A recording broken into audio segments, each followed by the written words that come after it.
ሰላም ናይ ፍረ ህይወት ዩቱብ ተኸታተልቲ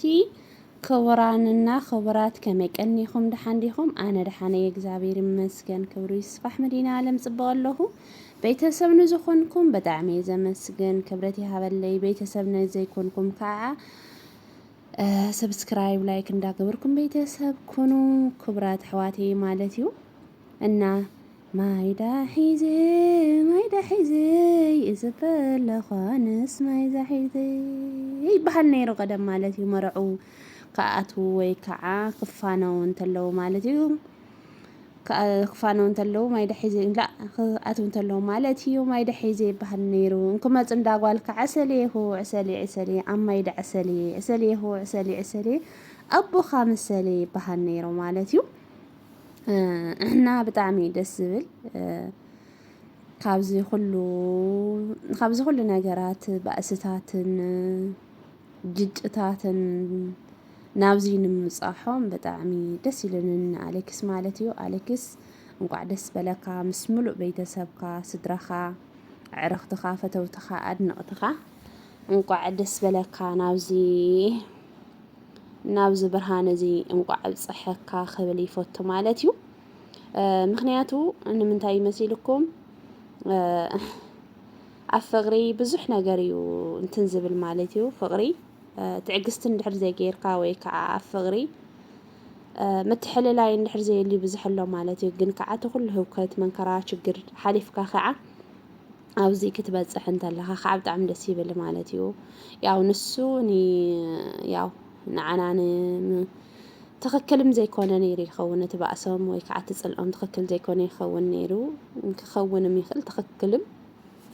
ዘይክኸውን ይኽእል ማለት እዩ ምክንያቱ ብዙሕ ሕጂ ሰዓት ያው ንገንዘብ ክብል ወይ ከዓ ነቢዩ ወይ ከዓ ዶላር ክበሃል ብዙሕ ነገር ስለዚ ስራሕ ማለት እዩ ይኹን እምበር ናብዚ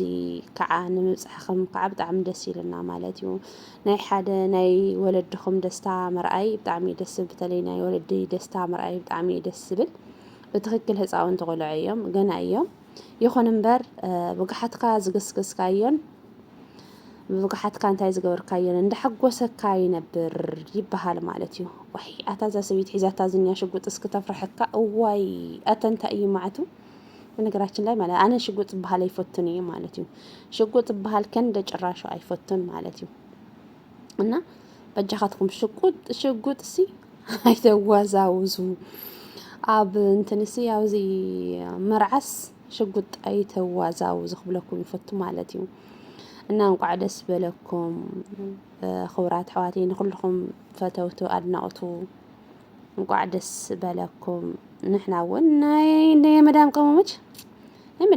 መቸም ናንጨውጨወት ክትነብር ብስደት ኮይና እምበራይ ኣታ ነእተን ዓድና ኩላትና ንምር ኣታ ብሓንቲ ዳስ ኣታ ኸሊእ እኳ እንተቐረይናስ ብሓንቲ ዳስ ደሞ ምርዓው ሲኢና ኩላትና ማለት እዩ ብሓንቲ ዳስ ማለት እዩ ጎይና በመዝሙር ጎይና በጭፈራ ኣብ ሓንቲ ዳስ ማለት እዩ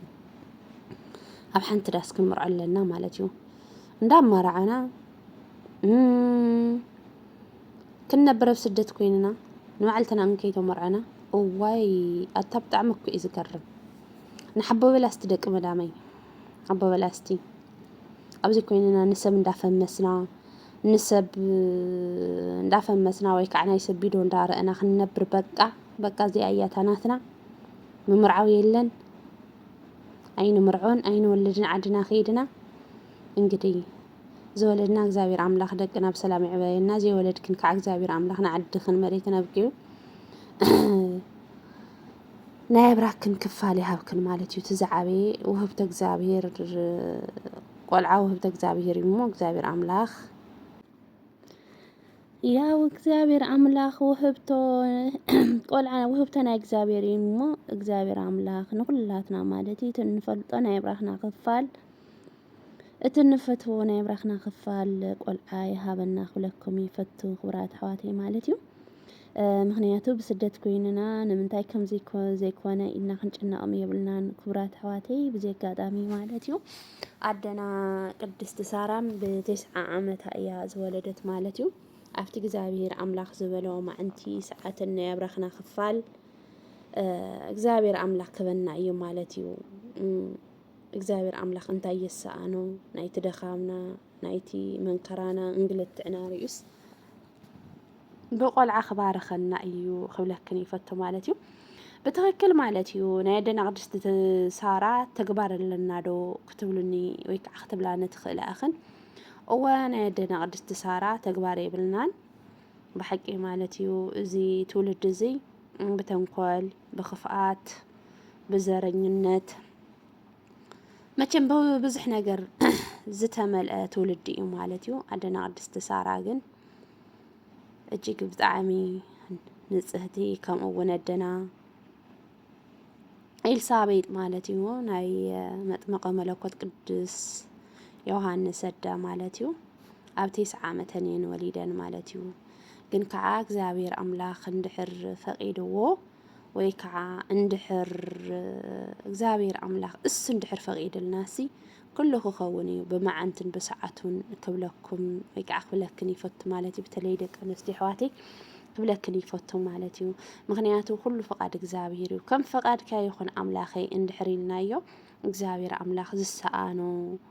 ዝሰኣኖ ነገር የብሉን ማለት እዩ ምክንያቱ እግዚአብሔር ከም ሰብ ኣይኮነን ርህሩህ ኣምላኽ እዩ ፈቃር ኣምላኽ እዩ ማለት እዩ እና ናብኡ ተስፋ እንዳገበርና ኩላትና ኣብ ዘለናዮ ንበርትዕ ክብለክን ይፈቱ ኣሕዋቴን ማለት እዩ መቸም ናይ ስደት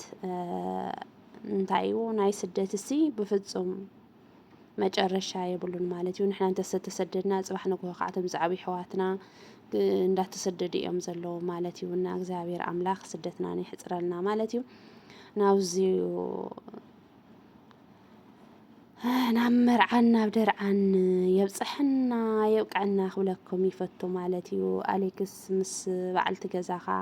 እግዚአብሔር ኣምላኽ ዝተባረኸ ተቀድስ ሓዳር ይግበረልኩም